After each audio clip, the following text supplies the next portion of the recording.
I'm Matt Gelka in Washington, where Democrats were swept out of power in the November election, causing the party to regroup for at least the next 2 years.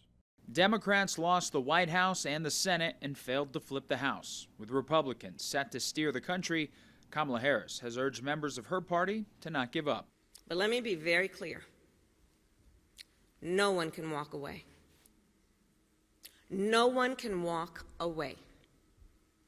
We must stay in the fight. It's an uphill battle, and Ken Martin, one of the candidates running to be the next chair of the Democratic National Committee, didn't mince words about the election losses. All important policy arenas that we need to be competing in because we're getting our butts kicked right there. While Republicans have control in D.C., the margins are slim. The GOP will have a 220 to 215 majority in the House and a 53-47 majority in the Senate, meaning Democrats have some negotiating power if all Republicans are not on board with a piece of legislation. Some Democrats are looking to show the parties can work together. Folks want to see governance work. Bipartisanship, and especially in the House where the margins are really, really tight, it means collaborating at the beginning to move legislation forward. And I will be hopeful, but obviously the majority kind of defines the tone there. But there are serious priority gaps among the two parties, likely leading to plenty of congressional fights. Certainly mass deportation.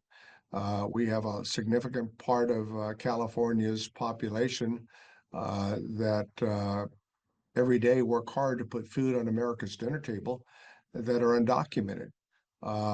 But that workforce is critical. When the new Congress gets sworn in, some Democrats will already be thinking about the 2026 midterms and how to win back voters that ushered in a Republican trifecta. The Democratic Party should have one simple mission, and that is to address the economic hardships and struggles of many Americans, not just working class Americans, a large slice of Americans who feel the American dream has slipped away. It's likely to look different for Democrats this time around than it did during Trump's first term, when complete resistance was the game plan.